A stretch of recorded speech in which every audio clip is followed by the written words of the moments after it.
Would you count being a deacon among your blessings? Yes. Amen.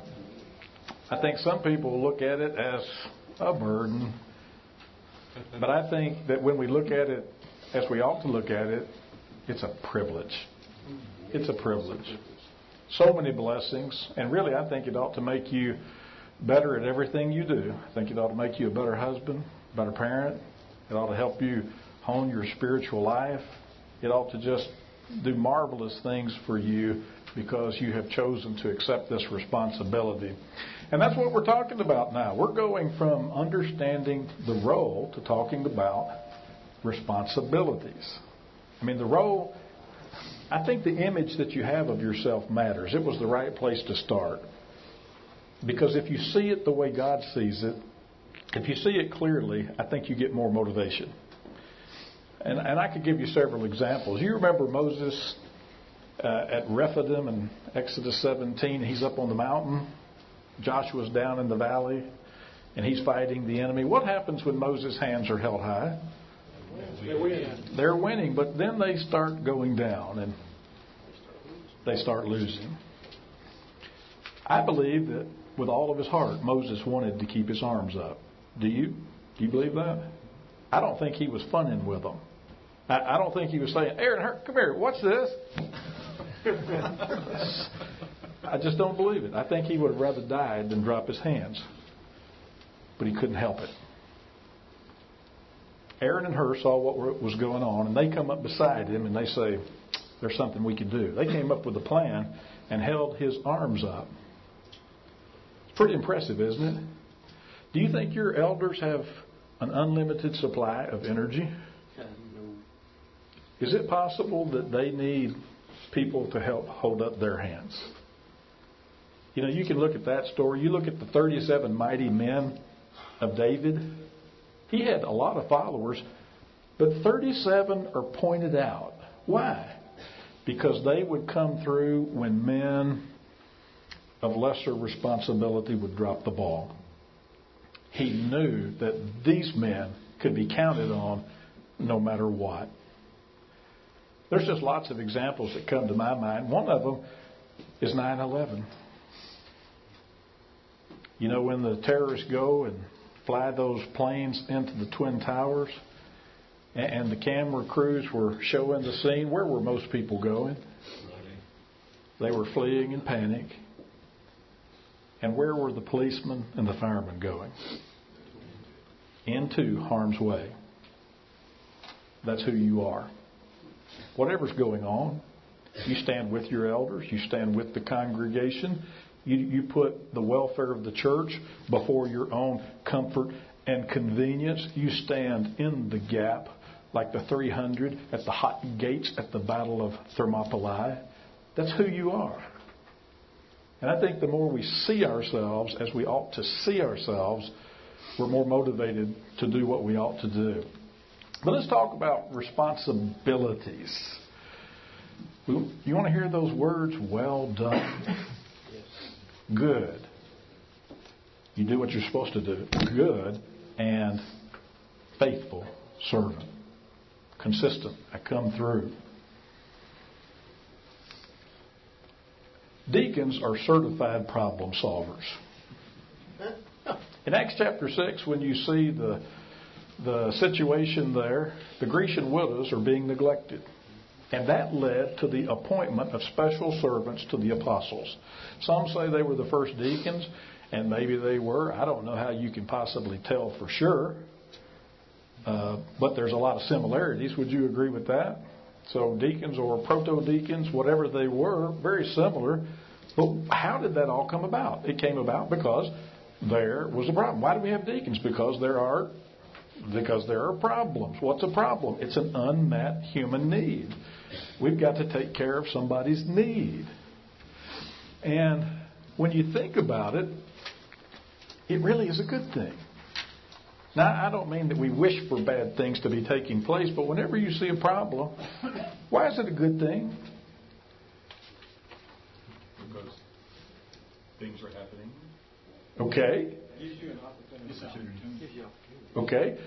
So I see a mixture of these things. You probably don't have a lot of problems unless something is happening, but then it gives you an opportunity. There is an opening to a better future. When it comes to your attention, you say, all right, if we address this, if we fix this, we're going to help somebody and we're going to move forward. So it's all a matter of how you look at it. But there are some guys in the church who, when there is a problem, they just fret and fall apart. A dynamic deacon does not fret and fall apart. They cut their teeth on problems. Problems? All right. What we do is we face them with a creative mind and a determined heart. There's lots of options, aren't there? And if I'm just determined, we'll find a solution to whatever's going on.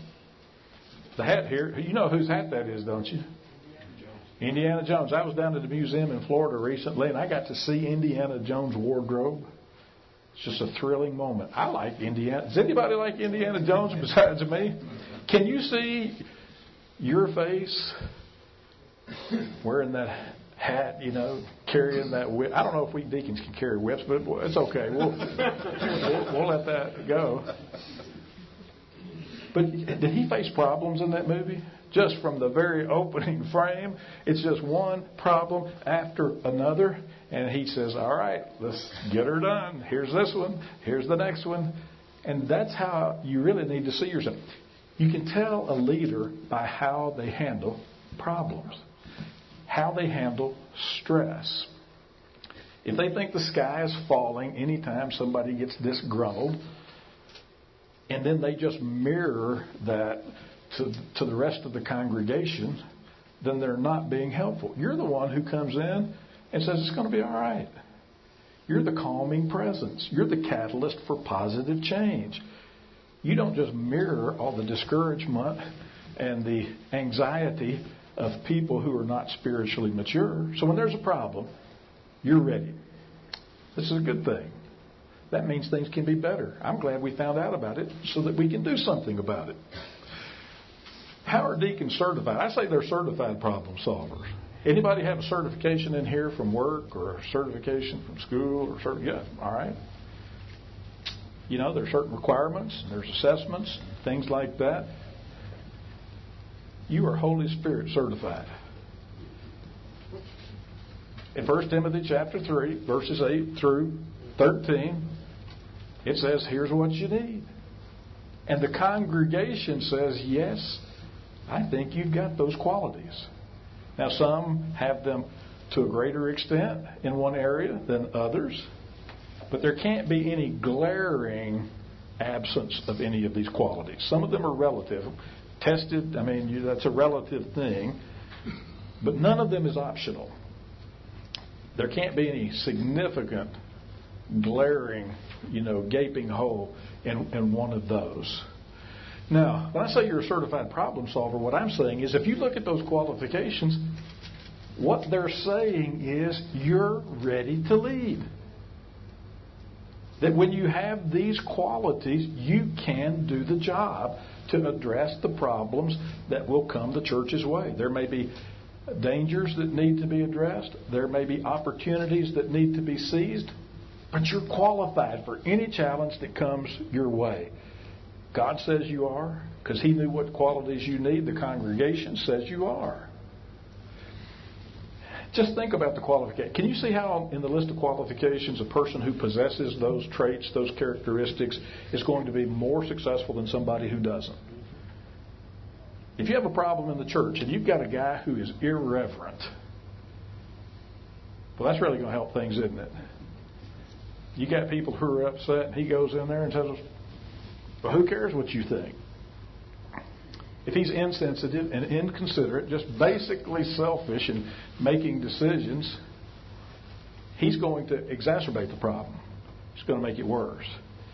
But if you're reverent, worthy of respect, serious-minded, respectful of others, that's going to help in the process. It goes on and says talks about your speech, talks about alcohol, words, wine, and wealth, covetousness or materialism or greed. A person who's preoccupied with material things. It's just this mental road hog taking up all this space in his brain. He can't devote as much attention to things that need to be addressed. If you are addicted to psychologically or physically to alcohol, what does alcohol do? Does it make your mind sharper? It impairs your judgment. So the more sober you are, the better equipped you are to make good decisions. You see, when your mind is cloudy, what do? You do things that are unsafe, that are antisocial. Another word for that is sinful. That's what you do. You act impulsively and often obnoxiously. You act less lovingly. Would you agree? When a person under the influence, he acts less considerately, less lovingly. And words. You just look at this list. You see how if I have control of my speech, control of my moral habits, if I'm exercising self-control, and I understand that life is about contribution and not about acquisition, if I understand these kinds of things, and you just keep going down that list, you are a certified problem solver. You can do this job. You're the right man at the right place. Well, let's talk about how we can do that. I'm going to give you 4 simple points, okay? 4 simple points. We're going to get clear, get going, get help, and get results. Now, if you're having a problem, a chronic problem, the problem won't go away. I think you need to come back and ask yourself, which of these 4 things am I not doing? You need to throw the hood up on the truck, and you need to look around, yank on a few wires, and say, which one of these is not getting done? Where is the disconnect? Did I not get clear from the start? Well, I was always planning, but I never got going. I tried to do it all myself. Or is the problem that I worked, but I never was bringing results? So let's talk about those together. First of all, you want to get clear. What do we mean? Ask a lot of questions. That's all we're talking about. Ask lots of questions. And you may think, well, they ought to be telling me. No, it's your job, okay? You're there to assist your elders. You need to take the initiative and ask lots of questions. I call it clearing out the muck. There's just some confusion that surrounds any assignment, whether that's a long project or whether you have a beginning date and an end date. It's ongoing. You need to ask lots of questions. When's the best time to ask questions? At the beginning. About halfway through. I think. What do you think? About halfway through. It's kind of like on Christmas Eve, or actually Christmas Day. It's 3:00 in the morning. You've been putting together that bicycle, and all of a sudden you found you've got a certain gear here, and you don't know where it goes because you didn't read the instructions. Because real men don't read instructions. And then you have to disassemble the whole bike and start over again. Well, if we ask questions at the beginning, maybe it'll help us not to have to get halfway and say, oh, I didn't know that's what you wanted. It's your job. Ask lots of questions. What kinds of questions can we ask? Any question. Any question? Okay. No bad questions. You just ask. Any examples? When do you need it done? Timetables. What's the target? When do you want it done? All right, here's a good one. What do you, since I'm reporting to you, what do you want it to look like when it's done? Because I've got this picture in my mind, and I want to be sure that we're on the same page. You think that's a good question to ask? Because I have discovered at Peachtree City, I have been unable to please everybody at the same time.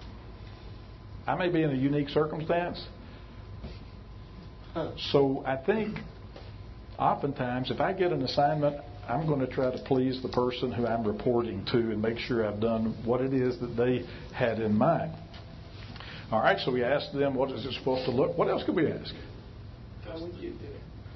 Do you have any suggestions for me? Good idea. Or do you have any dangers, any pitfalls? Or who did this before me? Can you let me know? Because I might want to consult them. What are the goals that we look at? What are the goals? And this goes back to kind of what you were saying before. But exactly why do we do that? If you have a good enough reason why, can you do almost anything? If you have enough reasons, or better yet, a good enough reason, it makes all the difference in the world. So what's the goal here? Well, there's lots of questions. Is there any money? Do I have a budget? And you know, it's one thing to get a budget. It's another thing to get that money. Have you found that out? Because every church has a culture, a protocol, and you got to find out, is it the secretary? Is it the treasurer? Do I have to get approval for everything? You know, how does this thing happen? So on my website, I've got a project management worksheet you could download, and it's just questions. It's not perfect, but it's just questions. And if you plan ahead, I think you'll find it blesses you. You also need to manage expectations. You are in charge of congregational morale. You are in charge of helping things to go well. And managing expectations is part of that. For instance, if you have a project and it takes you 3 months to do it, okay? Whatever it is. I know church directories take more than 3 months, but let's just say it's a church directory. You say it's going to be 3 months.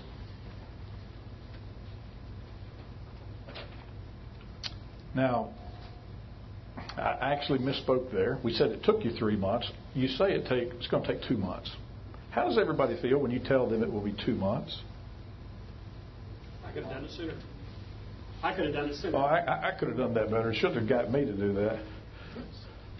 You think there might be some disappointment? Is there disappointment because you did it in 3 months, or because you said you would do it in 2? All right, what happens if you tell people you're going to do it in 4 months and you do it in 3 months? Pretty sure you covered everything. I think in most cases people are going to be delighted. I think you're going to say, "Wow, under budget and under schedule. This is unusual. This is a great thing." But when you tell 2 months and it takes 3 months, it can cause some embarrassment, can it? Have you ever been counting on somebody and you got embarrassed because your work depended on somebody else's work and it embarrassed you, or it inconvenienced you? And it'll do the same thing to others, as well as just generally disappointing people. Now, the point I'm trying to make is this. Most of the time, nobody cares if it's 2 months, 3 months, or 4 months. I know there are situations where time is critical, but most of the time, it doesn't care. The people don't care. It's really up to you. And what we do as men, we're very idealistic. And we think in a best case scenario how we're going to get this done. And if the stars in heaven align, it's going to happen. But I have found that stars rarely align in my life. I have learned at 54 that everything I do takes longer than I thought it was going to take. Costs more than I thought it was going to cost. I have some cabinets being installed right now. And I promised my wife, Lisa, those cabinets will be in before Christmas. I know you have a lot of company. You can count on me. Of course, I was counting on the cabinet man. Monday, he says he's coming to install the cabinets. So I created the unrest and the disappointment because I wasn't realistic. And what I promised was really dependent on another person who I really had no control over. So I just want you to recognize that you've heard the general principle. You under-promise and over-deliver. You've heard that? Under-promise, over-deliver. What I'm telling you is, as you work with people, leave yourself some breathing room. Expect some things to go wrong. And then if you leave yourself plenty of breathing room, you're going to bring it in on time. Now, what happens if you've left yourself breathing room and you've tried to schedule realistically, but you're still not going to get finished on time? What should you do? Be open and tell them. Be open and tell them. When should you tell them? As soon as you find out. As soon as you know rather than waiting until the 11th hour or 5 minutes after and say, well, sorry, guys. If it is not a pattern in your life, most people understand that that's going to happen. And if you want to renegotiate the timetable, that's fine, and everybody can adjust. But you come clean as soon as you can. So you fess up, and you renegotiate, and you go forward. People respect that. All right, so manage expectations and put things in writing. If you don't have a job description, ideally in a perfect world, when you come on in a congregation, they give you extensive documentation and they give you lots of training. That's in a perfect world. The truth is, I would encourage you not to conclude that your elders are negligent or incompetent. I would encourage you as a deacon to assume that your elders are swamped with a boatload of responsibilities that no human being can meet all of these needs and expectations. And there's a lot of things that they would like to do for you that they cannot.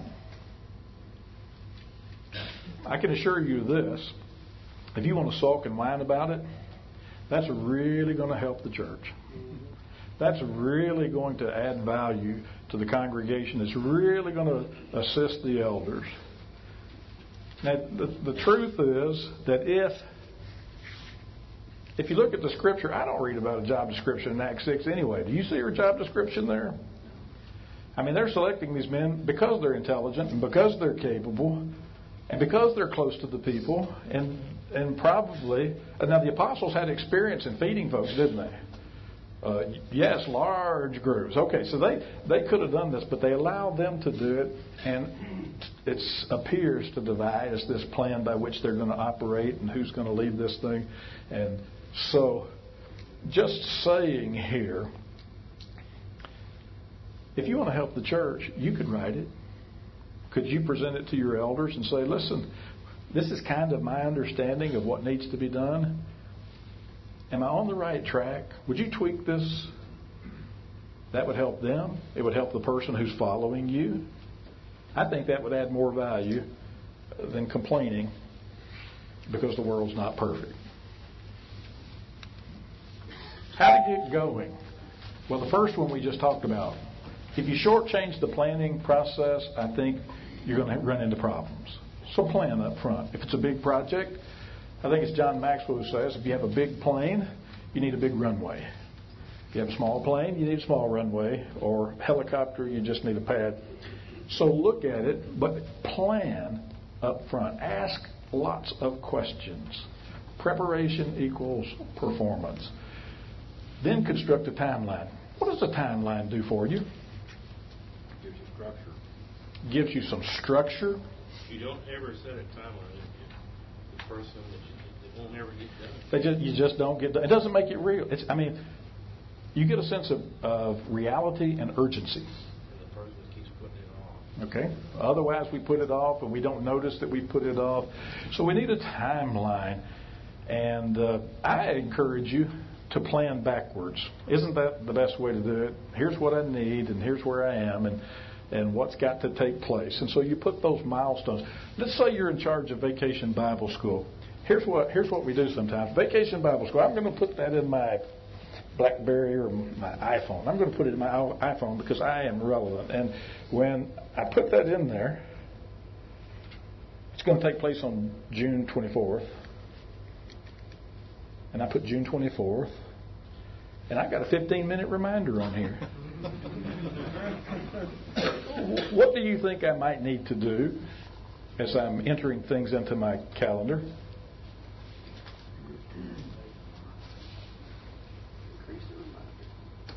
Increase the reminder. And what might be a good time to increase it to? Minutes, hours, or months? When does the first organizational meeting need to take place if you're going to have VBS in June? January. All right, here a lot of people say January. That's when you need to have it. And if the organizational meeting is this week, I need to know about it before so that I can prepare for the meeting, so that I can announce the meeting. You see what I'm talking about? When do I need the puppet scripts? When do I need to recruit my teachers? When do I need to do these things? You plan backward. You don't have just an event calendar. You have a planning calendar that reminds you what to do and when to do it. You also need accountability. Somebody read for me Proverbs chapter 12 and verse 1. Proverbs 12, verse 1. And if you would just kind of stand up and face the majority of the crowd and do it in your most impressive voice so everybody can hear you. Thank you. Joe. Proverbs 12:1. Whoever loves discipline loves knowledge, but he who hates reproof is stupid. Is that in the Bible? What's that? Did you know the word stupid's in the Bible? You want to talk about stupid? A person who doesn't want anybody to tell them what to do. I don't want feedback from anybody. I don't want anybody to say anything. I'll do it my way. Leave me alone. And Solomon says that is the height of stupidity. So most people don't like feedback. A dynamic deacon welcomes feedback. Embrace it. Welcome it. Because one of two things can happen. One is that you're going to shine. The other one is you're going to find out an area where you can improve. And both of those are good things, aren't they? So something good's going to happen either way, unless you're just insecure and your ego is fragile and you're going to fall apart. So who could we get to give us accountability? Any examples? The elder I report to, any elder, I may be close to one, maybe I could get that elder I'm working with and we could talk about these things and he could hold me accountable. Anybody else? Teachers. Teachers? Another deacon. Another deacon? I was going to say, if you do a VBS, the people that... The team. The team. The team could do that. As soon as the VBS is over, have the team tell you, but that way you don't get in a situation. I told you you've done that. Absolutely. And your team will tell you. If you're supposed to have an organizational meeting, your team's going to come up and say, I thought we were going to meet about this. When's the meeting? They're going to be doing that. And that's a good thing. It's a good thing. The main one I think about, I didn't even hear her. Yeah, your wife. I think your wife, if she's interested and willing, is a good one. But to get some accountability. I mean, we use it in Weight Watchers. We use it in lifting or athletics. We have accountability partners, and it helps. Another thing is to ask, what's the next step? I think this is one of the most important things you can do. Because some of our projects are so big and so complex and our plans are so elaborate that we just get overwhelmed and we get paralyzed. I remember going through college.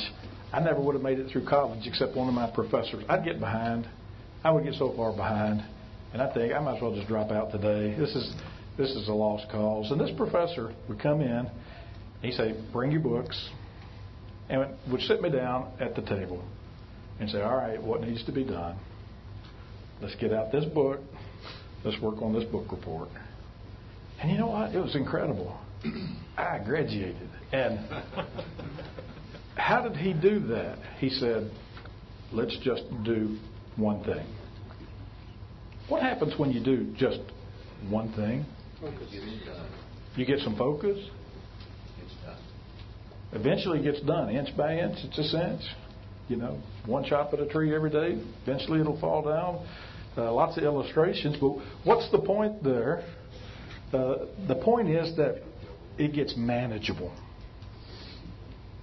I get mental relief because I get manageable pieces. And it builds momentum for doing more, doesn't it? It's like when your wife says, I just want you to clean out this drawer. You know what's coming, don't you? Or, we're just going to do one thing, and then you're into the whole closet, and that leads to the next. It just kind of flows, cascades. But it gets us unstuck. You see what I'm saying? It gets us unstuck. It gets us moving forward. And what's it that we said earlier? It's kicking up dust. It's making things happen. It's getting it done. Now, the next thing on my list, all right, you've planned, you've constructed a timeline, you've got some accountability partners, maybe your team. You have identified the next step. the next step is, for instance, maybe I need to hold a meeting, or maybe I need to devise the agenda for the meeting, or maybe I need to figure out who needs to attend the meeting, or what their phone number is. Maybe it's just finding the phone number of somebody who's to attend. I found one thing. I've identified the next step. But if I'm still not going, here's my next suggestion. Go to the bookstore and find you a good book on procrastination. Now, I hear that there's some... What's the problem with that?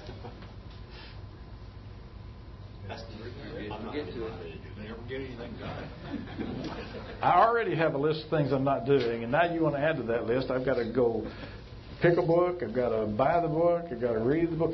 This is supposed to be a joke. Unfortunately, it wasn't very funny, but what I'm trying... But does this make sense to you? What am I really trying to say here? What am I really trying to say? If you've gotten this far and you're still not able to move forward, you're going to have to grow as a human being. Your problem may be perfectionism. Your problem may be that you're a people pleaser and you're afraid of disappointing anybody. And you know what? It may be you're just plain lazy. It could be. And I'm not trying to say that you're a horrible person, but I am trying to say that you will never reach your potential as a servant of God until you look in the mirror and face this and fix it. And you can do it. You can grow. So, read a book. Do some growing. Maybe the key to your future then is spiritual growth. The last thing on the list says pull the trigger. Pull the trigger, what I mean is, eventually you got to just do something. Have you noticed that life works well if you'll do something and then adjust as you go? And that works in every sphere of life. I mean, if you're a general and you get flanked, you don't say, I don't care, we've got a nice formation, and you just march forward. No, you start the battle, you engage the battle, and you adjust as you need to. Generals adjust their battle plans. Pilots adjust their flight plans. Coaches adjust their game plans. Unless you're Les Miles. But anybody else, okay? All right. What I'm trying to say here is that if you think, if I wait long enough, I'm going to come up with a plan that nobody's going to criticize, are you fooling? If they crucified Jesus, if they could find fault in Jesus, who do you think you are? The truth is that if you're going to lead, people are going to criticize you. Amen? Amen. All right. The whale principle. The whale sticks his head up, somebody throws a harpoon at him. If you're going to lead, people are going to criticize. And I just want you to kind of shake yourself for a minute and get comfortable with that. Because if you're doing anything, people are going to fuss. Action produces friction. You're going to get criticized. Now, you don't seek it, but you understand it just goes with the territory.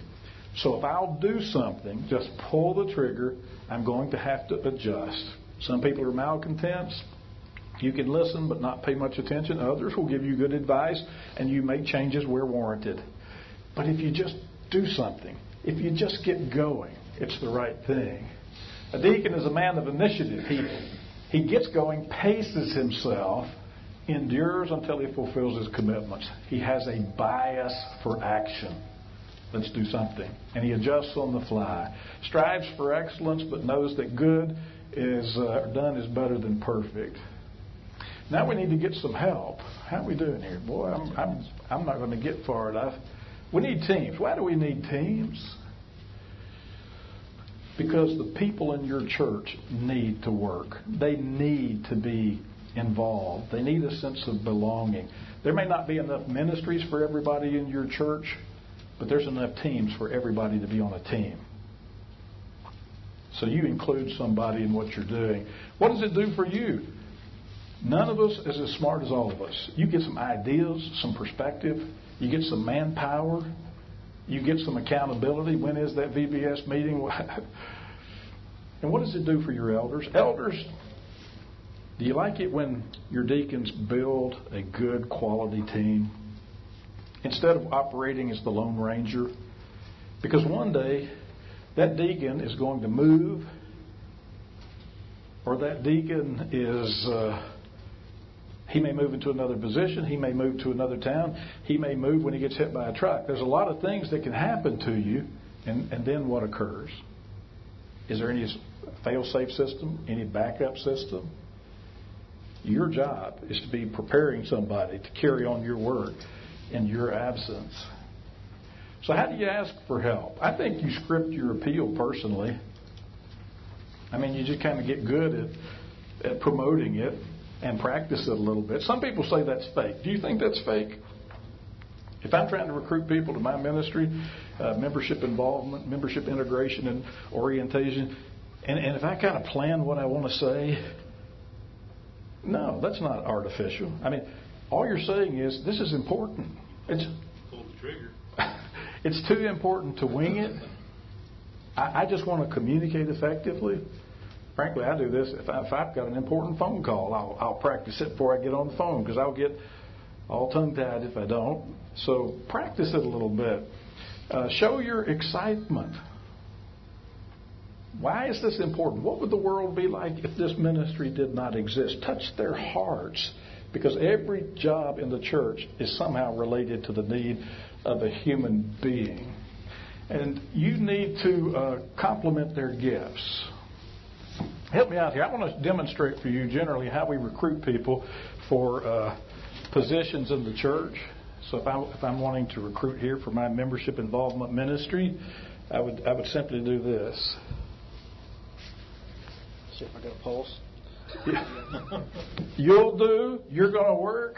If they have a respiration, if they have a pulse, let's throw them on the team, right? Jim Collins says in leadership, get the right people on the bus. And then get the right people in the right seats on the bus, but get the right people on the bus. And there are some people who want off the bus, and if people want off the bus, you know what I think you ought to do? Let them off the bus. They're not going to help you anyway. But it all begins with getting the right people. And when you're recruiting, does it make a difference to you if somebody shares with you why they think you are the person for the job? That you have some specialized knowledge, maybe it's Bible knowledge, you have some technical capability, maybe it's in technology, that you have great people skills, that you're dependable, that you're resilient, that you're thoughtful or kind. I think it makes a huge difference. And you can complement their gifts, and I think people appreciate that and respond to that. And choose the right setting. I mean, usually we do it in the hallway. Would you like to teach for the rest of your life? Yes, 6th grade, yes. We catch them, kids are running around, we're kind of swaying in the hallway.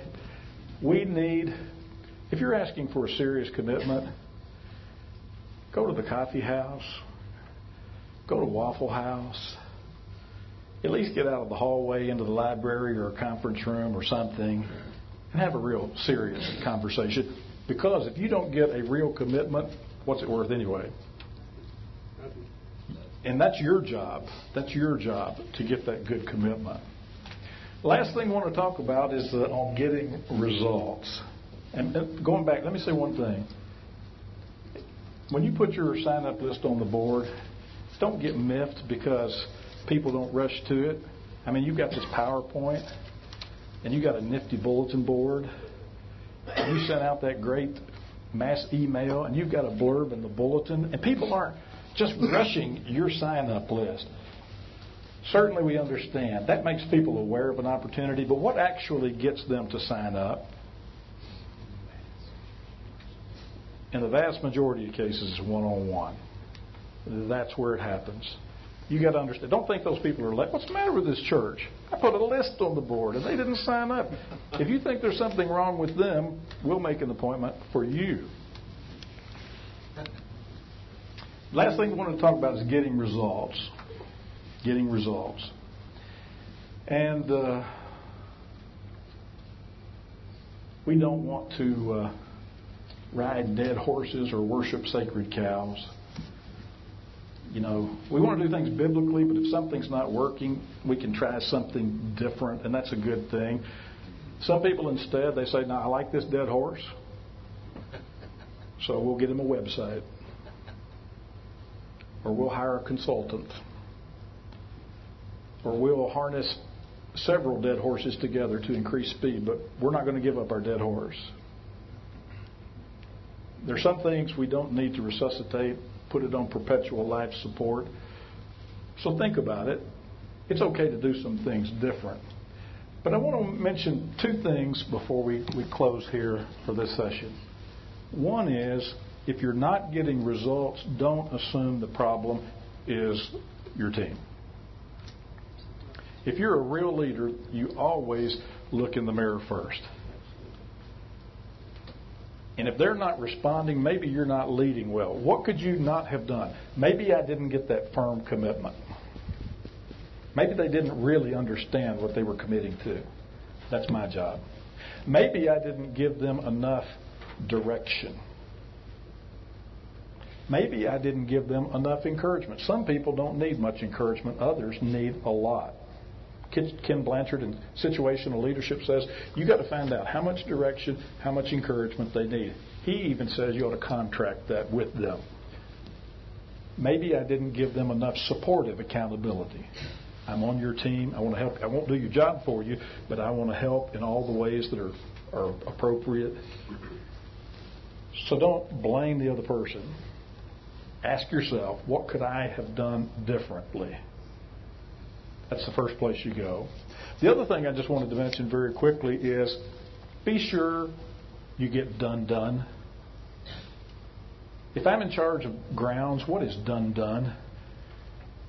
The grass is cut. Am I done? Well, did I blow off the hard surfaces? Did I trim? Did I put up my tools? I mean, you can go on down the list. If I'm having a fellowship, did anybody take the trash out? Or did we leave it for Sunday morning so that everybody could enjoy that wonderful fragrance that fills a room when it sits there overnight? If somebody comes behind you and has to pick up the pieces of your ministry, if somebody has to come behind you and do something that you should have done, you weren't done. Dynamic deacons tie up loose ends. They complete their projects. At least they strive for that.